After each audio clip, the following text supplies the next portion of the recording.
नमस्कार। इस video lecture में हम देखेंगे लेबर लॉ यानी कि श्रम कानून।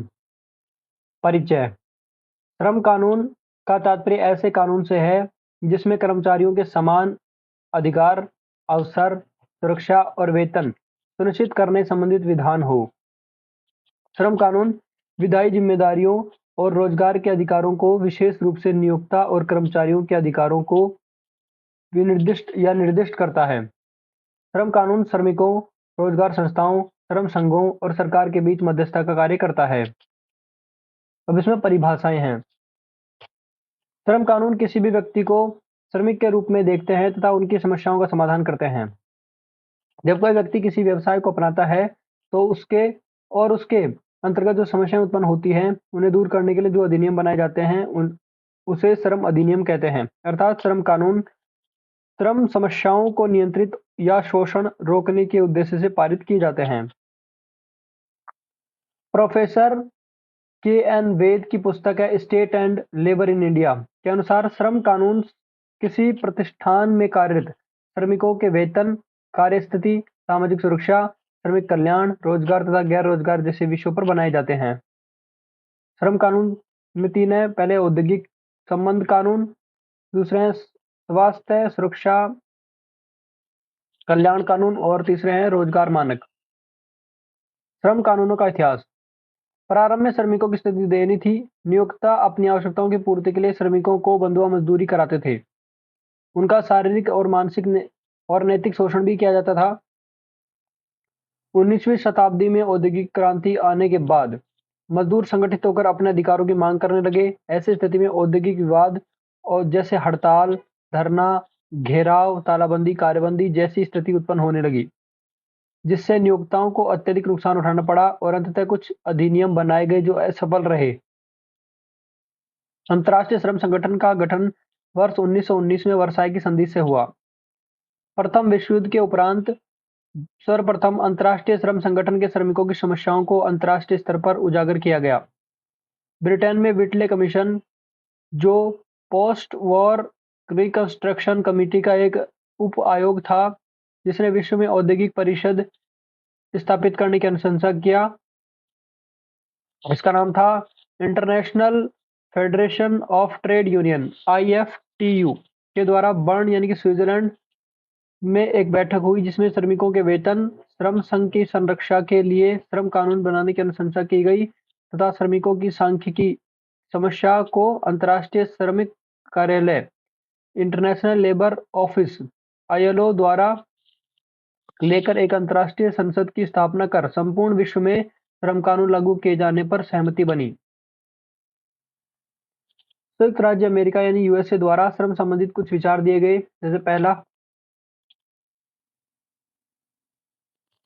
जैसे पहला, श्रम को वस्तु के रूप में नहीं माना जाना चाहिए।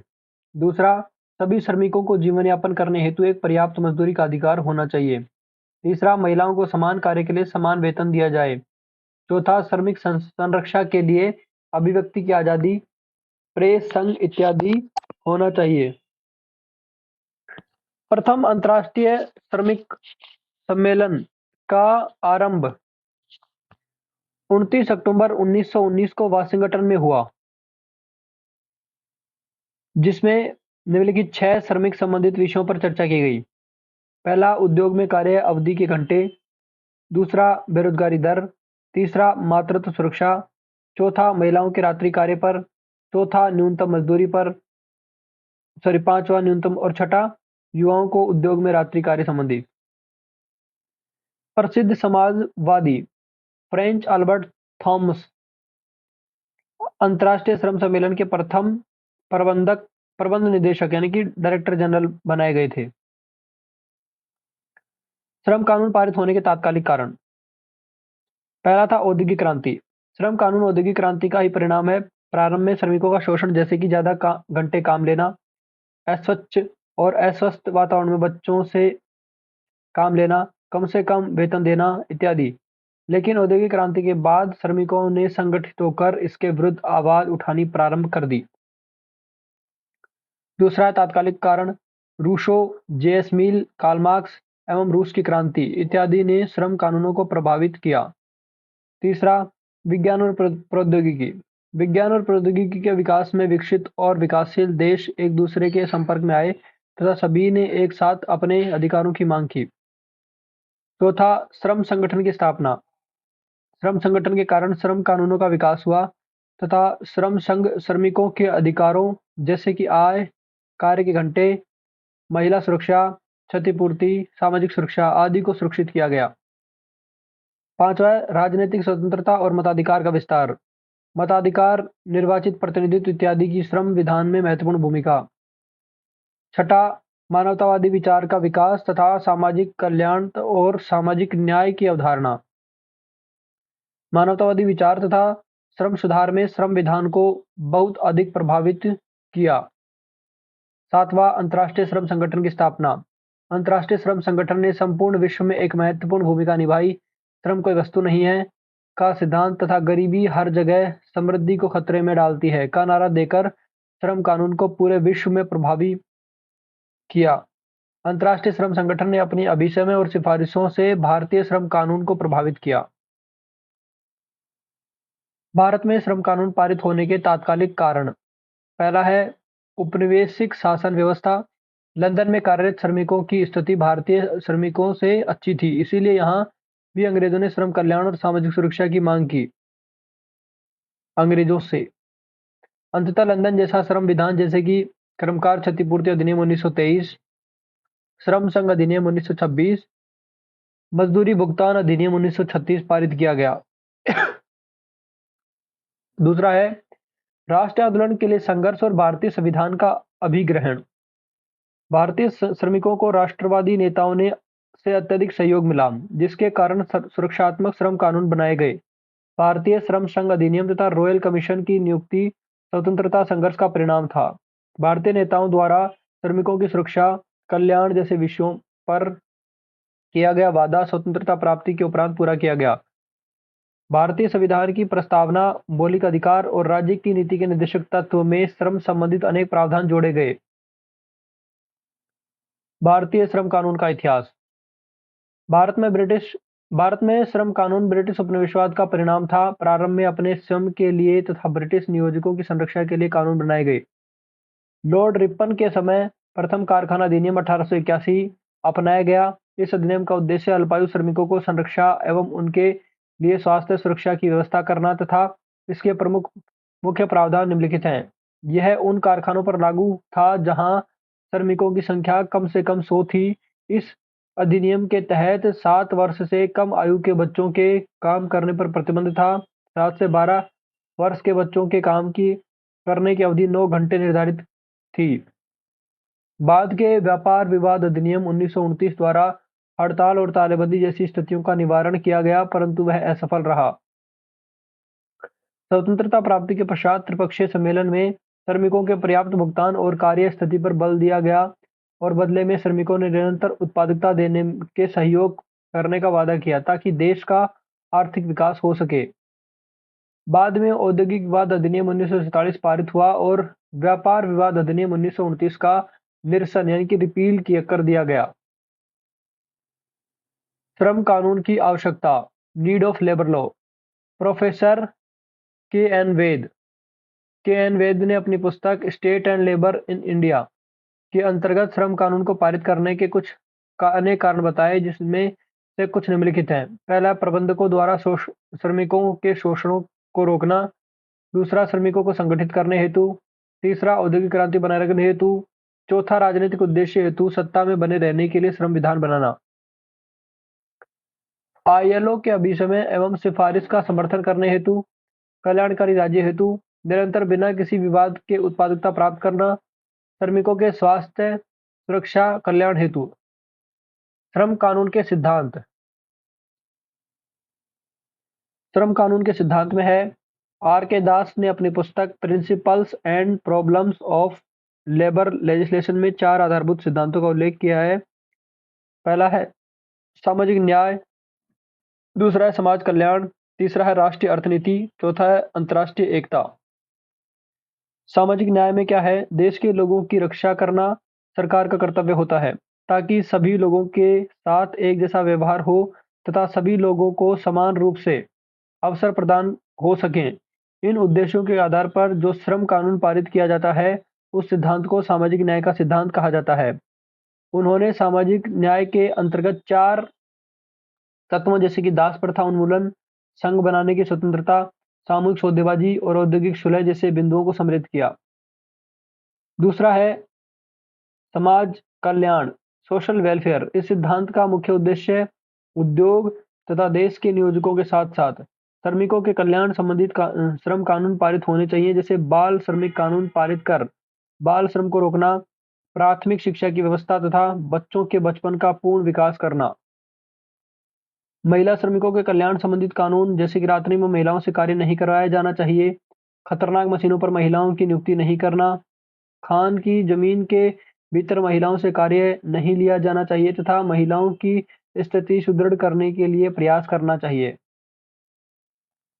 इसके साथ ही सामान्य श्रमिकों के लिए कार्य की दशाओं में सुधार करना, मकान की सुविधा की उचित व्यवस्था करना, श्रमिकों के मनोरंजन तथा सांस्कृतिक विकास के लिए प्रयास था, उनसे उनके स्वास्थ्य संबंधित उचित प्रावधान होना चाहिए। तीसरा है राष्ट्रीय अर्थनीति का सिद्धांत यानी कि नेशनल इकोनॉमी।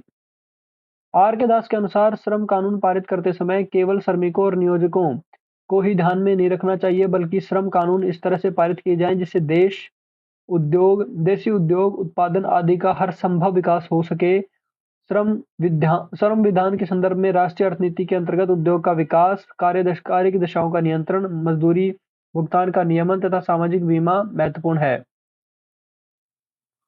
चौथा सिद्धांत था अंतर्राष्ट्रीय एकात्मकता। आर के दास के अनुसार देश का कानून एक समान होना चाहिए, जिससे देश के श्रमिकों की स्थिति अन्य देशों की स्थिति में निम्न न हो तथा सभी देशों के श्रमिकों में अपनेपन तथा भाईचारे को बढ़ावा मिल सके।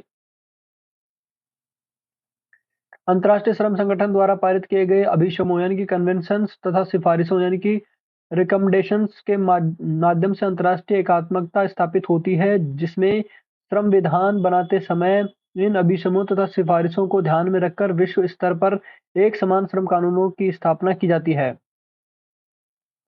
उपरोक्त सभी सिद्धांत प्रोफेसर आर के दास द्वारा 1937 में दिए गए, जिसके पश्चात विश्व के अनेक देशों में महत्वपूर्ण राजनीतिक, सामाजिक और आर्थिक परिवर्तन हुए। इसके फलस्वरूप श्रम विधानों में भी अनेक परिवर्तन हुए। आधुनिक दशाओं के विशेष परिवेश में श्रम एवं सामाजिक विधान के सिद्धांत में परिवर्तित हो गए, जिनमें से कुछ निम्नलिखित हैं। अब है आधुनिक श्रम कानून के सिद्धांत।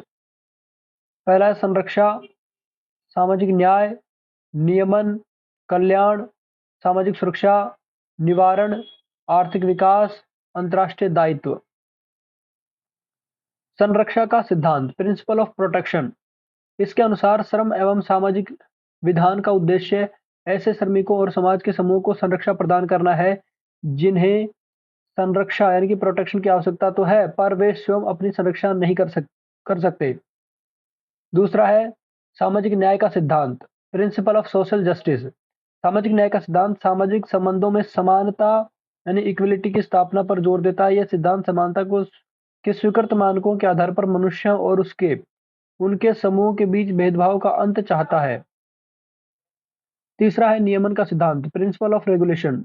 श्रम विधान के नियमन का सिद्धांत मुख्यतः श्रम संघों और नियोजकों के बीच के संबंधों में संतुलन लाने का प्रयास करता है। अगर नियोजक अधिक शक्तिशाली होते हैं तो श्रम कानून द्वारा श्रम संघों को विशेष अधिकार प्रदान किए जाते हैं। श्रम संघ अपनी बढ़ती हुई शक्ति का दुरुपयोग कर नियोजकों, अपने सदस्यों या सरकार पर अनावश्यक रूप से दबाव डालते हैं तथा उनके क्रियाकलाप यानी एक्टिविटी पर अंकुश लगाने के लिए भी विधान बनाए जाते हैं। दोनों के बीच विवादों को सुलझाने के लिए श्रम कानून द्वारा संयंत्रों की स्थापना भी की जाती है। चौथा है कल्याण का सिद्धांत, प्रिंसिपल ऑफ वेलफेयर। श्रम एवं सामाजिक विधान के सिद्धांतों के विशेष परिवेश में कल्याण का सिद्धांत समाज के विशेष समूह एवं आम नागरिकों के हितों के विकास के लिए अतिरिक्त सुविधाएं प्रदान करने पर जोर देता है। पांचवा है सामाजिक सुरक्षा का सिद्धांत। औद्योगिक समाज में दुर्घटना, बीमारी, वृद्धावस्था, अशक्तता, बेरोजगारी, प्रसूति, अर्जक की मृत्यु आदि की स्थिति में अर्जक या उनके परिवार को आर्थिक कठिनाइयों का सामना करना पड़ता है। जीवन में इन खतरों के प्रति आर्थिक सुरक्षा की व्यवस्था करना ही सामाजिक सुरक्षा है। छठा है निवारण का सिद्धांत, प्रिंसिपल ऑफ प्रिवेंशन।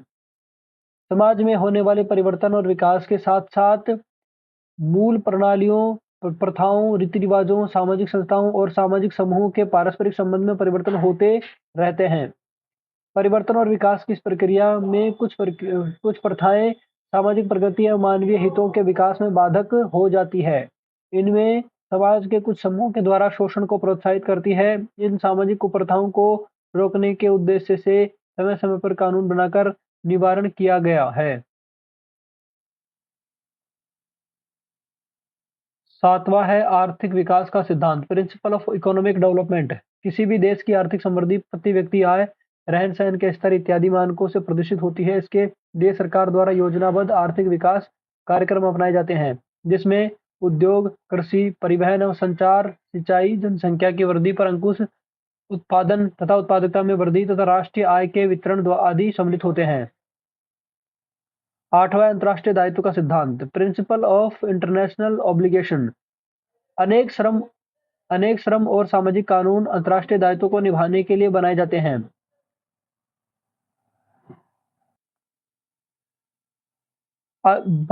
विश्व के अनेक देश अंतर्राष्ट्रीय श्रम संगठन के सदस्य होने के कारण इसके द्वारा पारित किए गए निर्णयों एवं घोषणाओं का सम्मान करते हैं तथा देश में श्रम कानून पारित कर उसे लागू करते हैं। आगे है श्रम कानून के प्रकार। सुविधा एवं व्यवहार्यता के दृष्टिकोण से श्रम कानून निम्नलिखित श्रेणी में हो सकते हैं। इसमें है विनियामक श्रम कानून, संरक्षात्मक श्रम कानून, श्रम कल्याण निधि कानून, सामाजिक सुरक्षा कानून और मजदूरी संबंधित श्रम कानून। देखो, विनियामक श्रम कानून है, यह विधान मुख्यतः श्रम संघों और नियोजकों के बीच के संबंधों को विनियमित करने तथा उनके संबंध से उत्पन्न औद्योगिक कार्रवाई समुदाय के हितों की रक्षा करने के लिए बनाए जाते हैं। श्रम संघ अधिनियम 1926, औद्योगिक वाद अधिनियम 1947, औद्योगिक रोजगार स्थायी आदेश अधिनियम 1946। दूसरा है संरक्षात्मक श्रम कानून।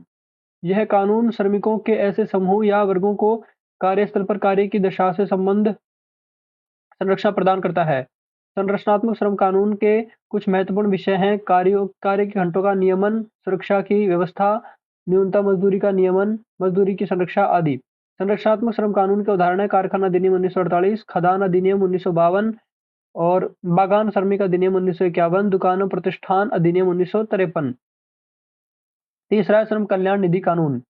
ऐसे श्रम कानून श्रमिकों और उनके परिवारों के सदस्यों को आवासीय, चिकित्सीय, मनोरंजनात्मक, शैक्षिक, सांस्कृतिक और अन्य प्रकार की कल्याणकारी सुविधाएं प्रदान करने के उद्देश्य से कल्याण निधियों की स्थापना की व्यवस्था करते हैं। उदाहरण के लिए कोयला खान श्रम कल्याण निधि अधिनियम 1947, अब्रक खान श्रम कल्याण अधिनियम 1946 इत्यादि।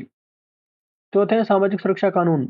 इसका उद्देश्य जीवन की आकस्मिकताओं जैसे कि बीमारी, दुर्घटना, अशक्तता, प्रसूति, वृद्धावस्था, बेरोजगारी और मृत्यु आदि स्थितियों में अनेक अर्जकों तथा उसके परिवारों को आर्थिक सुरक्षा प्रदान करना है, जैसे कि कर्मकार क्षतिपूर्ति अधिनियम 1923, राज्य कर्मचारी बीमा अधिनियम 1948, प्रसूति अधिलाभ अधिनियम 1961, उपदान संदाय अधिनियम 1972, कर्मचारी भविष्य निधि तथा प्रकीर्ण उपबंध अधिनियम 1952।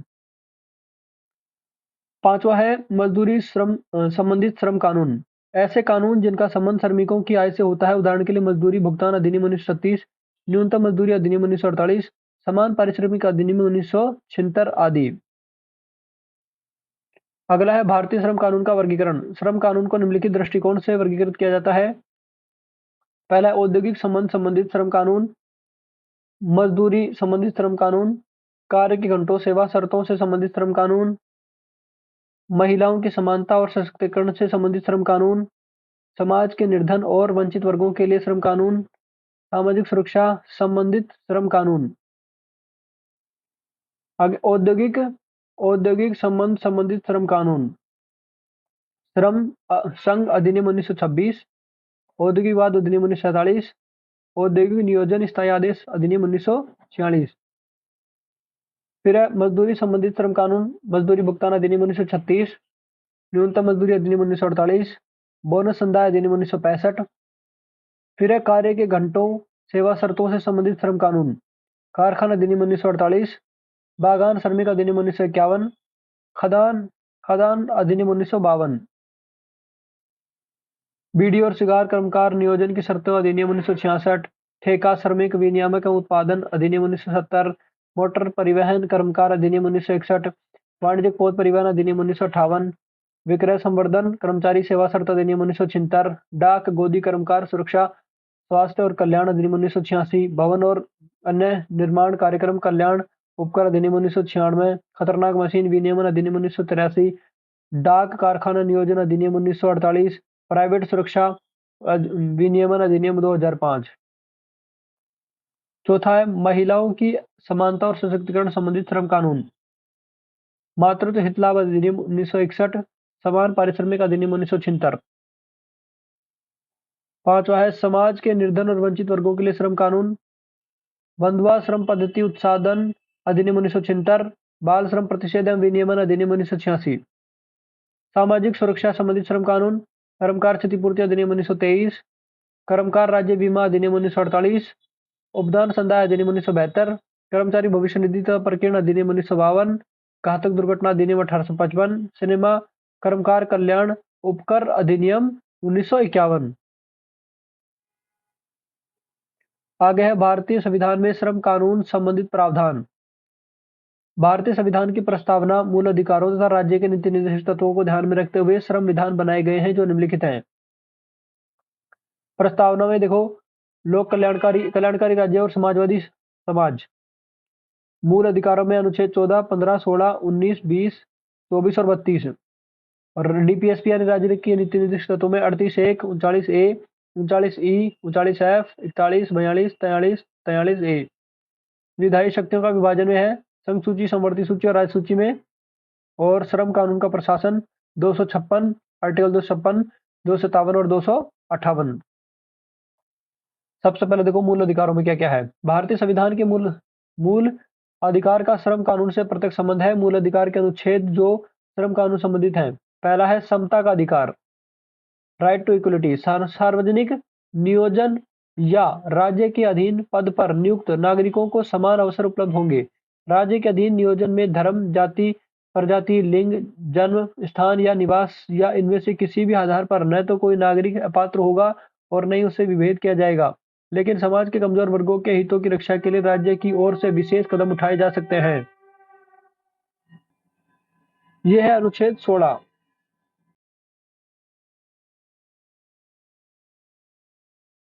दूसरा है इसमें स्वतंत्रता का अधिकार, राइट टू फ्रीडम।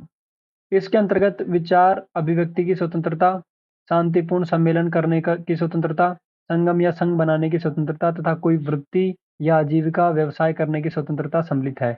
यह है आर्टिकल 19।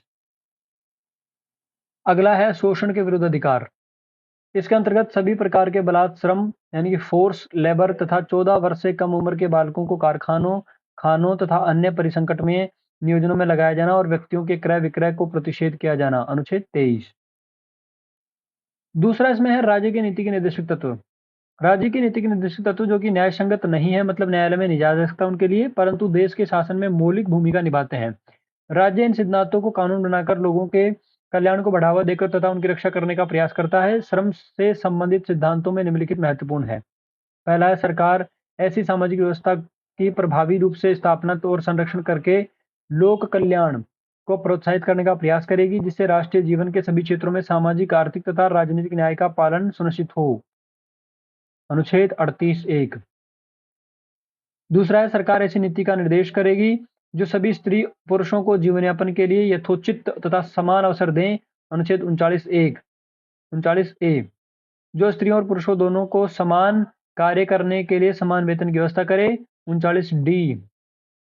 जिससे पुरुष और स्त्री कर्मकारों के स्वास्थ्य एवं शक्ति और बालकों की कोमल उम्र का दुरुपयोग न हो तथा नागरिक आर्थिक आवश्यकताओं के चलते अपनी उम्र या सामर्थ्य के अनुपयुक्त व्यवसाय अपनाने के लिए बाध्य न हो, 39(e). बालकों को स्वतंत्रता और गरिमा की दशाओं में स्वस्थ ढंग से विकसित करने के अवसर और सुविधाएं मिल सके और उनकी बाल्यावस्था या युवावस्था शोषण और नैतिक मौलिक परित्याग से रक्षित रहे, 39(f).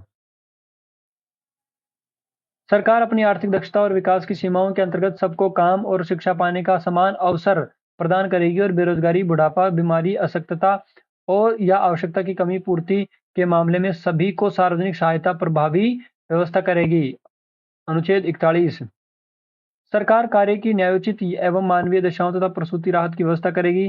अनुच्छेद 42 सरकार उपयुक्त विधान या आर्थिक संगठन या अन्य तरीके से सभी कृषि, औद्योगिक या अन्य प्रकार के कामगारों को काम, निर्वाह, मजदूरी, रहन-सहन के अच्छे स्तर तथा अवकाश के अवसर और सामाजिक और तथा सांस्कृतिक सुविधाओं का पूर्ण आनंद उठाने की व्यवस्था करेगी। अनुच्छेद 43 सरकार उपयुक्त विधान या अन्य तरीके से किसी भी उद्योग में लगे उद्यमों, प्रतिष्ठानों या अन्य संगठनों में प्रबंधन में श्रमिकों की भागीदारी की व्यवस्था करेगी। अनुच्छेद 43 ए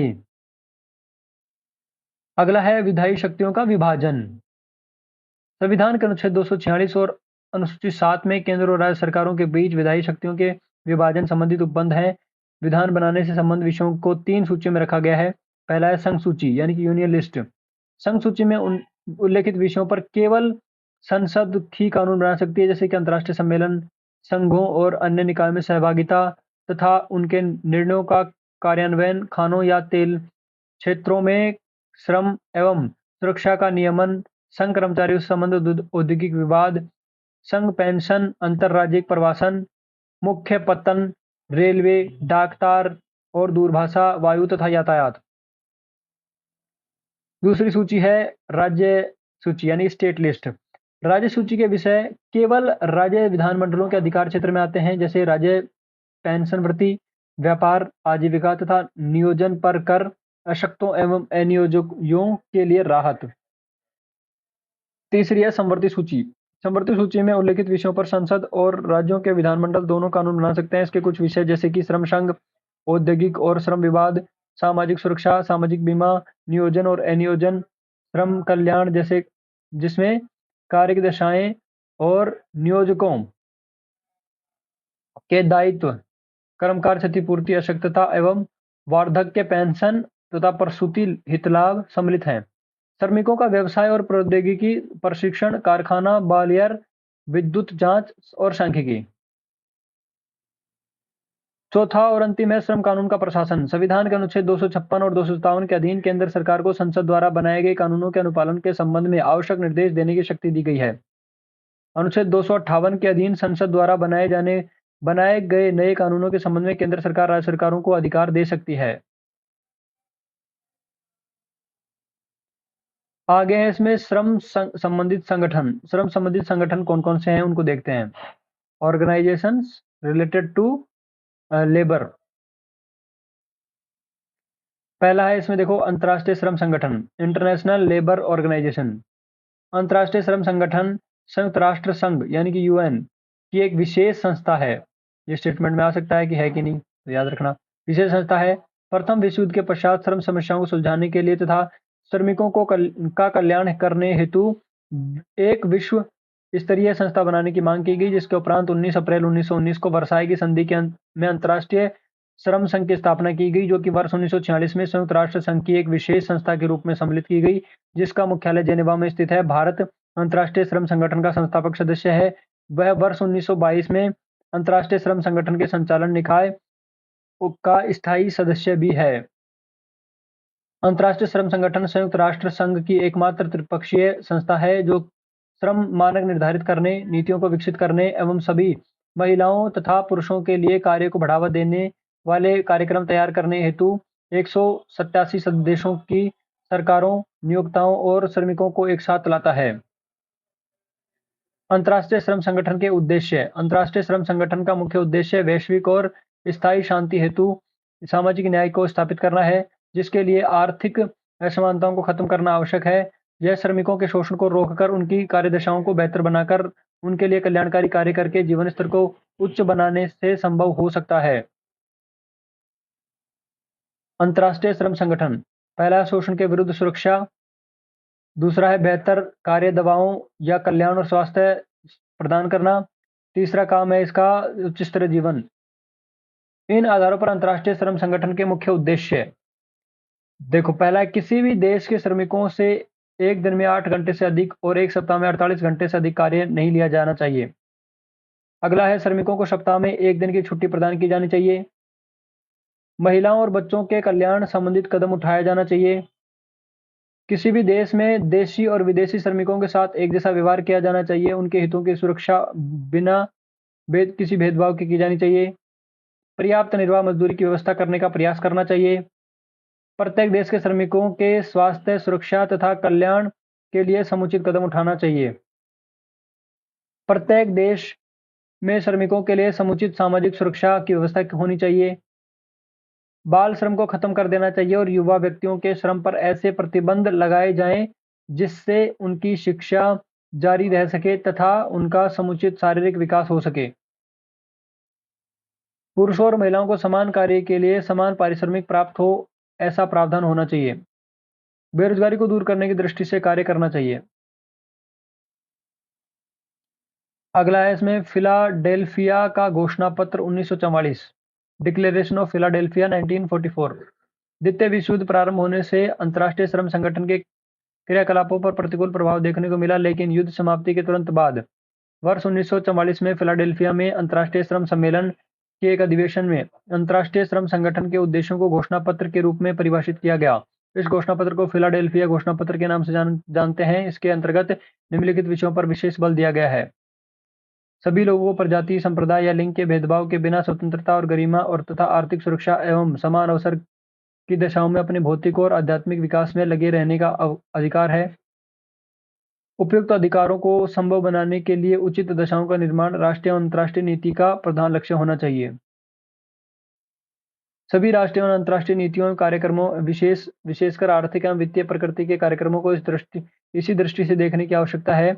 उन्हें इस तरह स्वीकार करना चाहिए जिससे उपयुक्त उद्देश्यों की पूर्ति में सहायता मिले।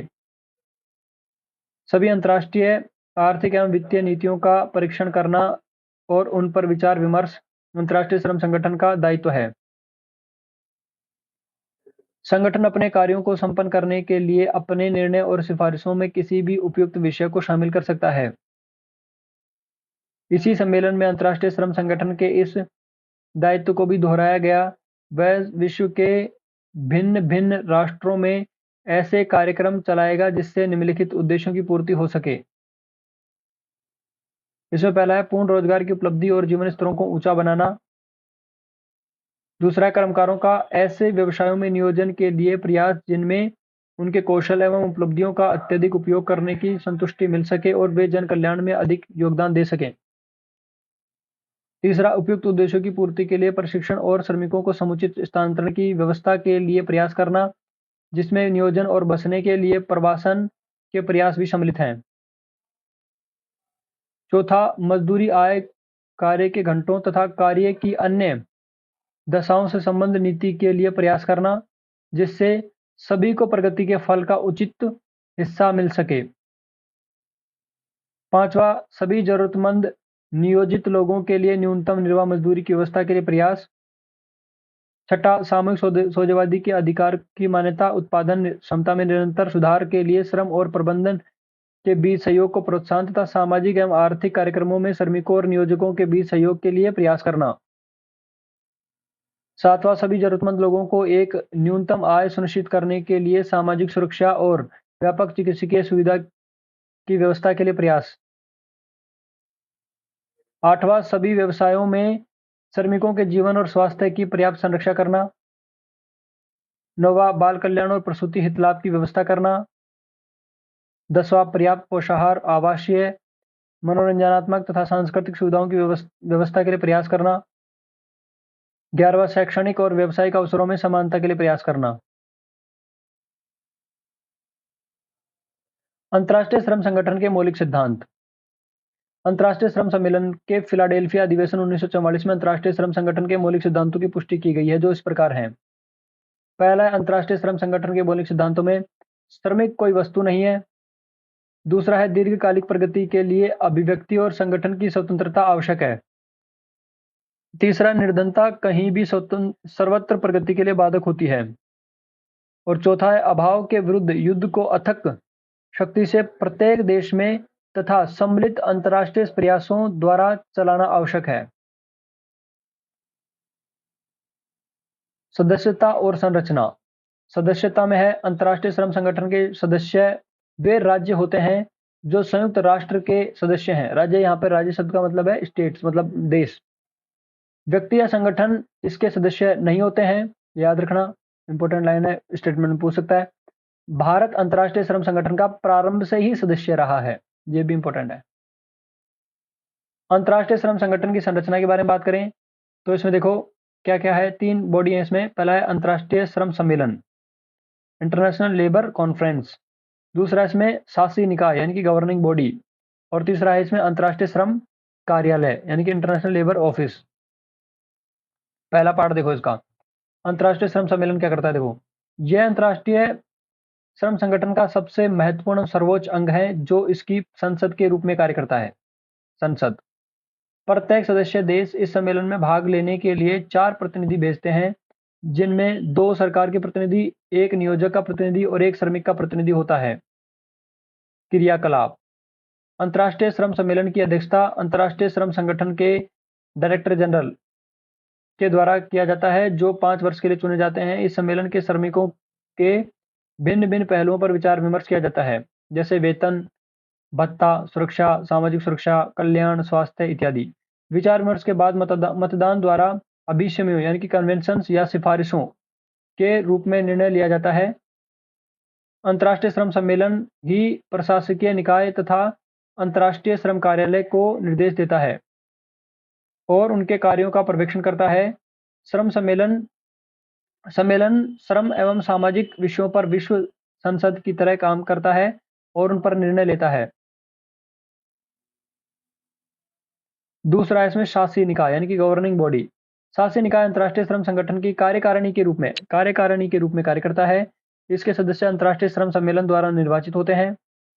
प्रारंभ में शासी निकाय की सदस्यता केवल 24 थी, जो बाद में बढ़कर 32 तथा 40 हो गई। वर्तमान में शासी निकाय के 56 उपाधिधारी सदस्य हैं, जिसमें 28 सरकार के प्रतिनिधि हैं तथा 14 श्रमिकों के प्रतिनिधि और 14 ही नियोजकों के प्रतिनिधि हैं।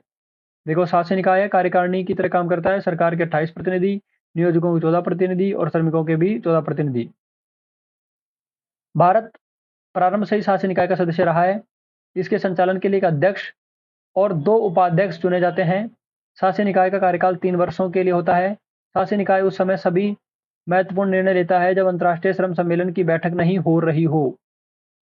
अंतर्राष्ट्रीय श्रम कार्यालय के महानिदेशक यानी कि डायरेक्टर जनरल का चुनाव भी शासकीय निकाय कराती है। शासकीय निकाय अगले वर्ष के सम्मेलन के लिए प्रारूप यानी कि एजेंडा, यहाँ प्रारूप का मतलब ड्राफ्ट नहीं है, यहाँ पे एजेंडा है, एजेंडा तैयार करती है तथा वित्तीय विषयों पर विचार विमर्श करती है। अगला है अंतर्राष्ट्रीय श्रम कार्यालय, इंटरनेशनल लेबर ऑफिस। अंतर्राष्ट्रीय श्रम कार्यालय अंतर्राष्ट्रीय श्रम संगठन के सचिवालय, श्रम और सामाजिक विषयों पर विश्व सूचना केंद्र तथा प्रकाशन गृह के रूप में काम करता है। अंतर्राष्ट्रीय श्रम कार्यालय के महत्वपूर्ण कार्य अब है भिन्न भिन्न सदस्य देशों के बीच पत्राचार करना, भिन्न भिन्न देशों से रिपोर्ट मंगाना, अंतर्राष्ट्रीय श्रम संगठन की रिपोर्ट तैयार करना, अंतर्राष्ट्रीय श्रम संगठन के में श्रम संबंधित सभी विषयों पर पुस्तकें प्रकाशित करना, श्रम से संबंधित विषयों पर शोध करना, समय समय पर प्रशिक्षण कार्यक्रम भी आयोजित करना। यह सचिवालय अंतर्राष्ट्रीय श्रम संगठन की मैगजीन जैसे कि international labour review, international labour statics, social and economic bulletin, ये 3 मैगजीन है इसकी, याद रख लेना, इंपॉर्टेंट है, पूछ सकता है। समय समय पर भिन्न भिन्न देशों में सेमिनार, सम्मेलन इत्यादि आयोजित करना, अभिसमय के प्रस्तावित विषयों का परीक्षण करना, सम्मेलन की कार्यसूची से संबंध दस्तावेज तैयार करना, प्रशासकीय निकाय के निर्देश पर जांच पड़ताल करना। अंतर्राष्ट्रीय श्रम संगठन के महत्वपूर्ण कार्य, अंतर्राष्ट्रीय श्रम मानकों की स्थापना करना, श्रम संबंधित विषयों पर सूचनाओं का संग्रहण और वितरण करना, शोध तथा अध्ययन, विशेषज्ञों की सेवाओं को उपलब्ध कराना, उत्पादक नियोजक का सर्जन और विकास और प्रशिक्षण यानी कि ट्रेनिंग, श्रम विधान एवं संहिता बनाने तथा श्रम प्रशासन में सहायता, श्रमिक शिक्षा, शिक्षावृत्तियों की व्यवस्था, क्षेत्रीय क्रियाकलाप, औद्योगिक समितियां, सेमिनार एवं तकनीकी सम्मेलनों का आयोजन। अगला है अंतर्राष्ट्रीय श्रम संगठन के अभिसमय, conventions of international labour organisation. अंतर्राष्ट्रीय श्रम संगठन के अभिसमय में है 8 हैं, अभिसमय 8 हैं इसके कन्वेंशन, जो संयुक्त राष्ट्र मानवाधिकार संरचना फ्रेमवर्क का एक अभिन्न हिस्सा है और उनका समर्थन सदस्य राष्ट्रों के मानवाधिकारों के प्रति प्रतिबद्धता का एक महत्वपूर्ण संकेत है। यह अभिसमय निम्नलिखित है। पहला है बलात् श्रम यानी कि फोर्स्ड लेबर पर अभिसमय संख्या 29 यानी कि 29। दूसरा है बलात् श्रम के उन्मूलन पर अभिसमय संख्या 105। तीसरा है समान पारिश्रमिक पर अभिसमय संख्या 100। चौथा है भेदभाव रोजगार और व्यवसाय पर अभिसमय संख्या 111। पांचवा है न्यूनतम आय पर अभिसमय संख्या 138। छठा है बाल श्रम के सबसे विकृत स्वरूप पर अभिसमय संख्या 182। सातवां है संघ की स्वतंत्रता एवं संगठित होने के अधिकार की सुरक्षा पर अभिसमय संख्या 87। आठवां है सामूहिक एवं संगठित सौदेबाजी के अधिकार पर अभिसमय संख्या 98। उपरोक्त में से 6 अभिसमय पर भारत ने पुष्टि की है। नोट: भारत में अंतर्राष्ट्रीय श्रम संगठन का पहला कार्यालय दिल्ली में वर्ष 1928 में स्थापित किया गया था। अब है अंतर्राष्ट्रीय श्रम संगठन का भारतीय श्रम विधान पर प्रभाव। जब किसी देश द्वारा अंतर्राष्ट्रीय श्रम संगठन के अभिसमय और सिफारिशें को अनुसमर्थित यानी कि रेटिफाइड किया जाता है तो उसे लागू करने की दृष्टि से नया विधान पारित किया जाता है तथा पुराने विधानों को संशोधित किया जाता है। इस प्रकार अंतर्राष्ट्रीय श्रम संगठन श्रम विधान को प्रत्यक्ष रूप से प्रभावित करता है। इसका प्रभाव भारतीय श्रम विधान पर भी पड़ा है जो निम्नलिखित है। पहला है कार्य दशाओं संबंध कानूनों पर। इसके अंतर्गत कार्य घंटे, साप्ताहिक विश्राम, मजदूरी प्रशासन जैसे विभिन्न विषयों को श्रम अधिनियम में लागू किया गया है। जैसे कारखाना अधिनियम 1948 में कार्य के घंटे, साप्ताहिक विश्राम, न्यूनतम मजदूरी अधिनियम 1948 के अंतर्गत मजदूरी तथा इसका प्रशासन और निरीक्षण आदि आते हैं। दूसरा है बालकों और युवा व्यक्तियों के नियोजन से संबंध कानूनों पर प्रभाव। अंतर्राष्ट्रीय श्रम संगठन के अभिसमय और सिफारिशों को बालकों और युवा व्यक्तियों के नियोजन के संबंध में था। भारत ने उसे अपने श्रम कानून में लागू कर इसकी पुष्टि की, जैसे कि कारखाना अधिनियम 1948 और खान अधिनियम 1952 में बाल श्रम प्रतिषेध एवं विनियमन अधिनियम 1986 में न्यूनतम उम्र की सीमा 14 वर्ष रखी गई है तथा अवयस्कों की चिकित्सकीय जांच तथा रात्रि कार्य को कारखाना अधिनियम 1948 के अंतर्गत रखा गया है। इसके साथ ही स्त्रियों का नियोजन, महिलाओं के रात्रि कार्य पर प्रतिबंध, बच्चों और महिलाओं के भूमिगत कार्य पर प्रतिबंध, स्वास्थ्य सुरक्षा, कल्याण और समान कार्यों के लिए समान वेतन का प्रावधान किया गया है। तीसरा है सामाजिक सुरक्षा। कर्मचारी क्षतिपूर्ति अधिनियम 1923 तथा कर्मचारी राज्य बीमा अधिनियम 1948 जैसे श्रम विधानों में अंतर्राष्ट्रीय श्रम संगठन के अभिसमय संख्या 18 को सम्मिलित किया गया है। चौथा है औद्योगिक संबंध। औद्योगिक संबंध को सुदृढ़ करने के उद्देश्य से अभिसमय 11 के अंतर्गत श्रम संघ अधिनियम 1926 के उपबंधों को लागू किया गया है, जिसमें श्रमिक संगठन बनाने का अधिकार उपलब्ध कराने के निर्देश दिए गए हैं। पांचवा है रोजगार एवं बेरोजगारी। नियोजन सेवा अभिसमय संख्या 88 के अनुसार राष्ट्रीय, क्षेत्रीय एवं स्थानीय स्तर पर निःशुल्क सार्वजनिक नियोजन कार्यालयों की स्थापना आवश्यक है। इन उपबंधों को नियोजन संबंधित कानूनों से सम्मिलित किया गया है। बलात् श्रम अभिसमय संख्या 39 के उपबंध भारतीय संविधान में सम्मिलित हैं। श्रम एवं रोजगार मंत्रालय। रोजगार एवं श्रम मंत्रालय भारत सरकार के विभिन्न मंत्रालयों में से एक महत्वपूर्ण मंत्रालय है। श्रमिकों से संबंधित नीति जैसे कि औद्योगिक संबंध, नियोजक और श्रमिकों के बीच सहयोग, श्रमिक विवाद का निपटान, वेतन का विनियमन तथा अन्य कार्य की स्थिति जैसे महिला श्रमिक, बाल श्रम आदि की सुरक्षा, श्रमिक कल्याण और सामाजिक सुरक्षा आदि प्रदान करता है। इसके अतिरिक्त यह रोजगार सेवा के विकास और प्रशासन में तथा शिल्पकार यानी कि क्राफ्ट्समैन के प्रशिक्षण में राष्ट्रीय स्तर पर अहम भूमिका निभाता है। उपरोक्त सभी नीतियों पर कार्यान्वयन की जिम्मेदारी राज्य सरकार की होती है, जो केंद्र सरकार के नियंत्रण और दिशा निर्देश पर कार्य करता है। रोजगार एवं श्रम मंत्रालय के कार्य। श्रम एवं प्रबंधन के बीच सामंजस्यपूर्ण संबंधों को बढ़ावा देने तथा केंद्रीय क्षेत्रों में मजदूरी और कार्य की अन्य शर्तों को विनियमित करना। श्रम कानून पुरस्कार समझौता अनुशासन संहिता जो औद्योगिक संबंध को सुदृढ़ करते हैं का त्वरित क्रियान्वयन कार्यान्वयन सुनिश्चित करना। खानों और कारखानों में काम करने की स्थिति और सुरक्षा को विनियमित करना। राष्ट्रीय मजदूरी नीति तैयार करना और भत्तों से संबंधित आंकड़ों का अनुरक्षण करना। विभिन्न श्रम विषयों पर पूछताछ सर्वेक्षण और अनुशासन अध्ययन करने के लिए आंकड़े एकत्रित करना और प्रकाशित करना। प्रशिक्षण सह मार्गदर्शन केंद्रों के माध्यम से अनुसूचित जाति जनजाति के उम्मीदवारों को रोजगार की संभावना से संबंधित कार्यक्रमों का संचालन करना। खनन उद्योग और बीड़ी विनिर्माण में काम करने वाले श्रमिकों को सुविधाएं प्रदान करना। बंधुआ मजदूरों के पुनर्वास में सहायता करना। असंगठित क्षेत्र के कुछ वर्गों के लिए कल्याणकारी उपाय करना। औद्योगिक संबंध और श्रम के क्षेत्र में सामान्य रूप से प्रशिक्षण शिक्षा अनुसंधान और परामर्श सेवा शुरू करना। राष्ट्र के आर्थिक विकास हेतु सभी वर्गों के श्रमिकों को शिक्षित करना। कर्मचारी भविष्य निधि संगठन और तथा कर्मचारी राज्य बीमा निगम द्वारा सामाजिक सुरक्षा योजनाओं की निगरानी करना। राष्ट्रीय रोजगार सेवा के लिए नीतिगत ढांचा और राष्ट्रीय कार्यान्वयन और व्यावसायिक प्रशिक्षण कार्यक्रम की व्यवस्था करना। अगला है श्रम ब्यूरो। श्रम ब्यूरो श्रम और रोजगार मंत्रालय भारत सरकार का एक संलग्न कार्यालय है जो श्रमिकों के नियोजन से संबंधित आंकड़ों का संकलन करता है और प्रसार तथा उपभोक्ता मूल्य सूचकांक के संकलन और रखरखाव में महत्वपूर्ण भूमिका निभाता है।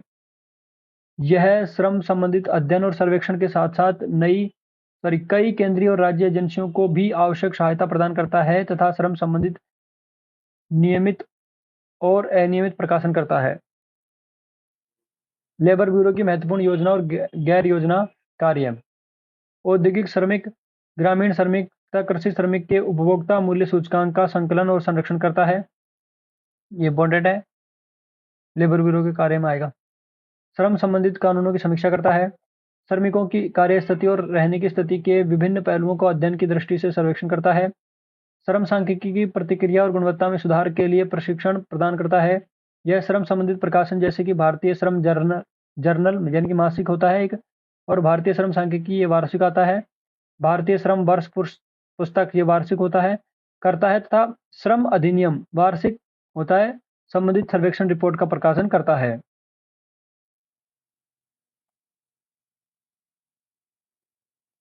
आगे है रोजगार एवं प्रशिक्षण महानिदेशालय। श्रम मंत्रालय में रोजगार और प्रशिक्षण महानिदेशालय रोजगार विकास और व्यावसायिक प्रशिक्षण के समन्वय के लिए एक सर्वोच्च संस्था है जो औद्योगिक प्रशिक्षण संस्थाओं के माध्यम से महिलाओं और अन्य व्यक्तियों को प्रशिक्षण प्रदान करते हैं। इसके साथ ही श्रम संबंधित अनुसंधान तथा विकास पर भी बल दिया जाता है। रोजगार एवं प्रशिक्षण महानिदेशालय का उद्देश्य कारीगरों शिल्पों प्रशिक्षकों की प्रशिक्षण सुविधाओं में विविधता लाना, उनके विस्तार के लिए संस्थान में प्रशिक्षण योजनाएं तैयार करना, नियंत्रण करना। शिल्पकारों के प्रशिक्षण के अंतर्गत ITI ITC जो संबंधित राज्य सरकारों और केंद्र शासित प्रदेश द्वारा स्थापित हुए हैं उनको व्यवस्थित करना और संचालित करना। प्रशिक्षु अधिनियम 1961 को लागू करना और इसके विस्तार को बढ़ाना। अगला कर्मचारी भविष्य निधि संगठन। कर्मचारी भविष्य निधि संगठन एक सामाजिक सुरक्षा संगठन है जो कर्मचारी भविष्य निधि एवं विविध उपबंध अधिनियम 1952 के अंतर्गत अस्तित्व में आया।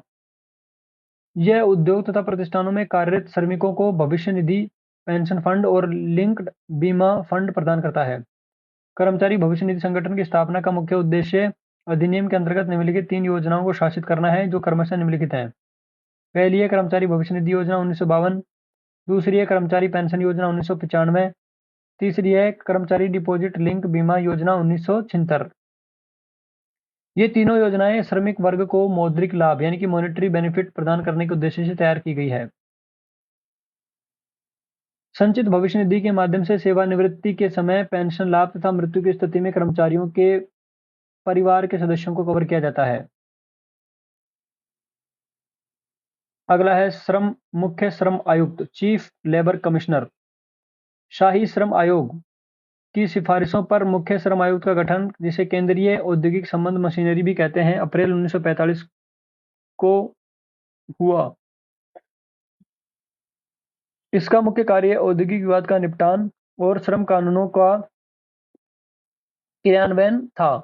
यह पहले एक मुख्य श्रम आयुक्त तथा 3 क्षेत्रीय आयुक्तों में विभक्त था, जिसका मुख्यालय नई दिल्ली में है। मुख्य श्रम आयुक्त का संगठन निम्नलिखित कार्यों के लिए सौंपा गया है: समझौता या मध्यस्थता के माध्यम से औद्योगिक वादों का निवारण एवं निपटान, केंद्रीय क्षेत्र में श्रम कानूनों और नियमों को लागू करना, त्वरित न्यायिक कार्य करना, श्रम संघ सदस्यता का सत्यापन, न्यूनतम मजदूरी सलाहकार बोर्ड की आवधिक बैठकें आयोजित करना, शिकायतों की जांच करना, अंतर्राष्ट्रीय श्रम संगठन को प्रस्तुत की जाने वाली विभिन्न रिपोर्टों को तैयार करने में नियंत्रण की मदद करना, मुख्य श्रम आयुक्त संगठन द्वारा लागू की गई विधियों पर संसद के प्रश्नों के उत्तर के लिए मंत्रालय को जानकारी देना, अन्य रोजगार मंत्रालयों, राज्य सरकारों, नियोक्ताओं और कामगारों द्वारा उठाए गए जटिल कानूनी मुद्दों की व्याख्या करना तथा स्पष्टीकरण में मंत्रालयों की सहायता करना, मंत्रालय की सलाह के अनुसार संसदीय समितियों और अन्य महत्वपूर्ण प्रतिनिधि मंडलों में भाग लेना इत्यादि।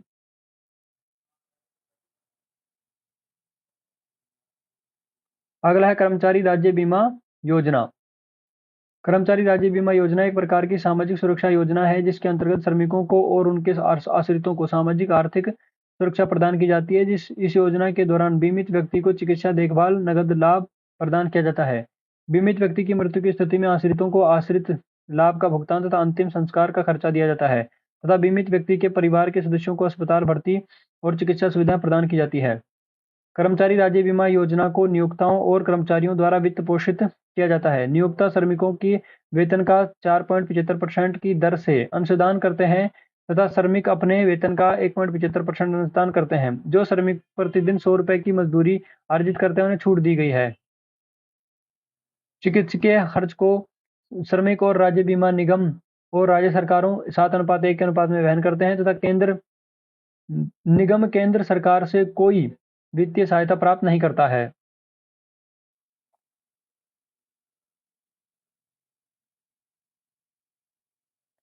अगला है वीवी गिरी राष्ट्रीय श्रम संस्थान। वीवी गिरी राष्ट्रीय श्रम संस्थान श्रम मंत्रालय की एक स्वायत्त संस्था है, जिसकी स्थापना भारत सरकार द्वारा वर्ष 1974 में की गई। यह श्रम के क्षेत्र में प्रशिक्षण अनुसंधान का एक प्रमुख संस्थान है। इसके मुख्य उद्देश्य निम्नलिखित हैं: प्रशिक्षण और शैक्षणिक कार्यक्रमों के आयोजन, सेमिनार और कार्यशालाओं में सहयोग करना, अनुसंधान करने तथा बढ़ावा देने के लिए राष्ट्रीय और अंतर्राष्ट्रीय एजेंसियों के साथ समन्वय में सहयोग करना, शिक्षा, प्रशिक्षण, अनुसंधान, प्रकाशन के लिए शाखा की स्थापना करना, श्रम की योजना और कार्यान्वयन में आने वाली विशिष्ट समस्याओं का विश्लेषण करना, पुस्तकालय और सूचना सेवाओं की स्थापना तथा देखभाल करना। अगला है राष्ट्रीय सामाजिक सुरक्षा प्रशिक्षण एवं अनुसंधान अकादमी। राष्ट्रीय सामाजिक सुरक्षा प्रशिक्षण अनुसंधान अकादमी, जिसे पंडित दीनदयाल उपाध्याय राष्ट्रीय सामाजिक सुरक्षा अकादमी के नाम से जाना जाता है, जिसकी स्थापना वर्ष 1990 में हुई है। यह संस्थान सामाजिक सुरक्षा क्षेत्र के प्रशिक्षण, अनुसंधान और परामर्श में शामिल एक प्रमुख संस्था के रूप में उभर रहा है। राष्ट्रीय अकादमी के प्रशासनिक नियंत्रण के तहत 4 क्षेत्रीय प्रशिक्षण संस्थान और एक उप क्षेत्रीय प्रशिक्षण संस्थान है। राष्ट्रीय श्रम आयोग, नेशनल कमीशन ऑन लेबर। राष्ट्रीय श्रम आयोग एक भारतीय वैधानिक निकाय है जो श्रम कानूनों में बदलाव की सिफारिश करता है। प्रथम राष्ट्रीय श्रम आयोग श्रम पर पहला राष्ट्रीय आयोग 24 दिसंबर 1964 को न्यायमूर्ति पी.बी. गजेंद्र गडकर की अध्यक्षता में स्थापित किया गया था। आयोग ने अगस्त 1969 में संगठित और असंगठित दोनों क्षेत्रों में श्रम समस्याओं के सभी पहलुओं की विस्तृत जांच के बाद अपनी रिपोर्ट सौंपी थी। द्वितीय श्रम आयोग, दूसरा श्रम आयोग की स्थापना 15 अक्टूबर 1999 को रविंद्र वर्मा की अध्यक्षता में की गई थी, जिसे 29 जून 2002 को अपनी रिपोर्ट सौंपी। वेतन बोर्ड फॉर वर्किंग जर्नलिस्ट। विभिन्न कारणों से वेतन निर्धारण के संबंध में आने वाली समस्याओं पर अंकुश लगाने हेतु भारत सरकार ने वेतन बोर्ड का गठन किया है। इसके अंतर्गत श्रमिक, नियोक्ता और स्वतंत्र सदस्य मिलकर कार्य और सिफारिशों को अंतिम रूप देते हैं। सिर्फ वेज बोर्ड यानी कि वर्किंग जर्नलिस्ट और नॉन जर्नलिस्ट अखबार और समाचार एजेंसी के श्रमिकों को छोड़कर सभी बोर्ड गैर वैधानिक यानी कि नॉन स्टैट्यूटरी होते हैं। इसीलिए इनकी सिफारिशों को कोर्ट द्वारा लागू नहीं कराया जा सकता। भारत सरकार ने न्यायमूर्ति मजीठिया की अध्यक्षता में एक वेज बोर्ड का गठन 2007 में किया, जिसने 31 दिसंबर 2010 को रिपोर्ट सौंपी और सरकार ने उनकी सिफारिशों को स्वीकार भी किया। अगली है सूचकांक समीक्षा समिति, इंडेक्स रिव्यू कमेटी। श्रम और रोजगार मंत्रालय, भारत सरकार ने प्रोफेसर जी.के. चड्ढा की अध्यक्षता में एक सूचकांक समीक्षा समिति का गठन किया, जो मंत्रिपरिषद के मुख्य सलाहकार सदस्य थे। यह समिति गैर संवैधानिक निकाय होती है, जो उपभोक्ता मूल्य सूचकांक से संबंधित मामलों पर सरकार को सलाह देती है तथा वर्तमान मूल्य स्थिति पर अध्ययन करती है, कर अपनी रिपोर्ट तैयार करती है तथा सुधारों हेतु सिफारिश भी करती है।